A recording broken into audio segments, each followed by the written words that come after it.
Hello students, today we are going to talk about, start the subject of organizational behavior. So today is the first lecture for organizational behavior. This is a part of SYBBI semester 3.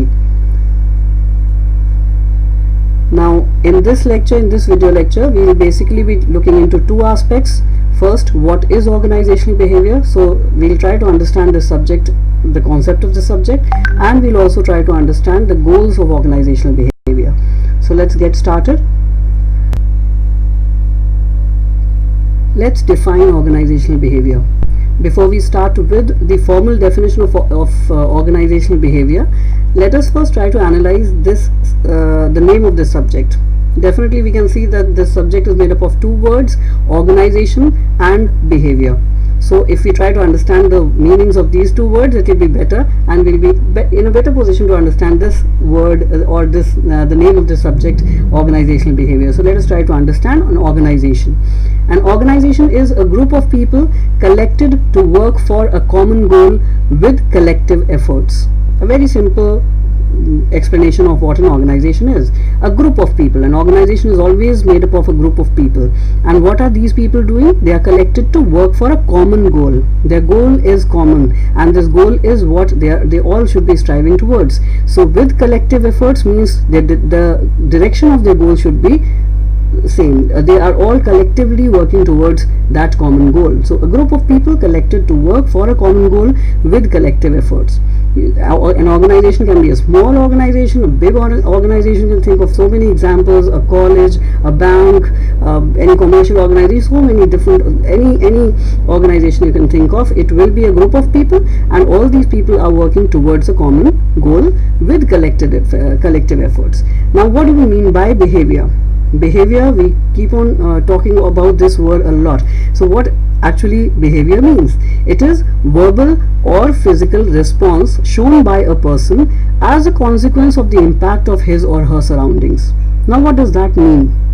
It means that we all are surrounded by some people, we are all surrounded by some kind of surrounding, some environment. All this environment, all the other people have an impact on us. So when they impact us, when they influence us, that leads to some kind of a response from our side. So an individual responses to its surroundings in various ways. It can be verbal or it can be physical. Verbal means we will be saying something, and physical means our actions are what are the physical response. So as a result of the impact of our surroundings, when an individual shows some kind of a response, either verbal or physical, in the form of some action or in the form of some words, then this is known as behavior. So behavior means the actions, right? So organizational behavior means what then? It means our actions, our behavior within an organization. When we are talking of the behavior of any individual within an organization, that means we are talking about an employee. So in organizational behavior, we are going to talk about the behavior of employees and how is the behavior of the employees going to impact the organization, and at the same time how does the organization impact the behavior of the employees. So let us try to understand this now. Definitions of organizational behavior. One of the definitions is that it is the study and application of knowledge about how people as individuals and as groups act within organizations, right? So how do people act within organizations, either as an individual or when they are a part of a group? They may be part of some department, they may be part of some informal or formal groups. So when they are a part of a group, how do they behave? And when as an individual employee also, how do they behave when they are within the organization, right? And then the other definition is a field of study that investigates the impact that individuals, groups and structure have on behavior within organizations for the purpose of applying such knowledge toward improving an organization's effectiveness. Now a longer definition, but definitely it is not at all difficult to understand. A field of study, we know organizational behavior is a field of study. What does it do? It investigates. So it is supposed to find out something. It investigates what the impact that individuals, groups and structure have on behavior. That means on the behavior of an employee, what impact the other individuals, the groups, so his presence in a group, and the structure of the organization. All these three things, the impact that these three things have on the behavior of the employee within organizations. For what purpose are we doing this? For the purpose of applying such knowledge towards improving an organization's effectiveness. So why are we studying all this? So that whatever we have studied, whatever knowledge we have gained, we should be able to apply such knowledge towards improving the organization's effectiveness. So if we talk about this definition, field of study investigates the impact, which impact that the individuals, groups and structure have on behavior.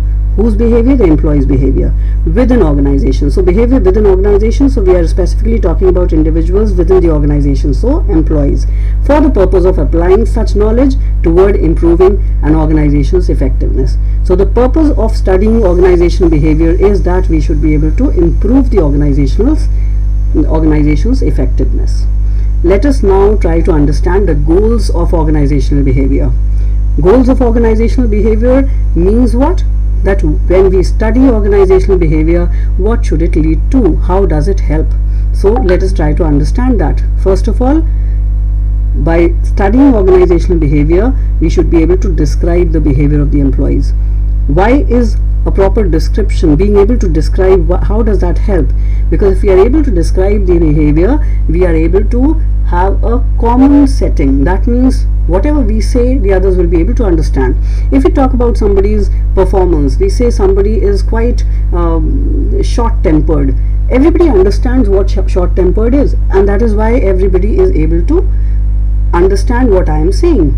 So description, a proper description of behavior means that when we know the terms with which we can define behavior, different types of behaviors, personalities, different types of attitudes, then only the others will also be able to understand. So description of behavior is very, very important, so that everybody can understand what is being told or what is being explained. So we should be able to describe behavior. The other thing is, after description, understanding behavior. If somebody is behaving in a particular way, suppose somebody is always in a very, very bad temper, is always scolding the others, not talking in a soft tone, then we should be able to understand, within an organization we should be able to understand why this particular employee is behaving in this way. So understanding his behavior, that is what is very, very important, and that's one of the goals of organizational behavior. Once we are able to understand the behavior, we should be able to predict behavior. Predicting behavior means we know this employee is quite short-tempered, so we should know that if he enters into a situation which is a stressful situation, he may not be able to handle that situation well, and he may be showing temper there also. And so we should be able to, if we understand the behavior, we will be able to predict for future also that the person's behavior may be like this. And so predicting behavior is another goal of organizational behavior. Now, once we are able to do all this, the final thing is controlling behavior. Our purpose of studying organizational behavior is that we should be able to control behavior of the employees in such a way that leads to the betterment of the organization, right? So the behavior should be such that it leads to a positive thing for the organization. It should not land the organization in any trouble. So we should be able to control the behavior of the people. We should be able to keep the people motivated to work for the organization, and that is the final goal of organizational behavior. Thank you. We'll be talking about the other aspects soon.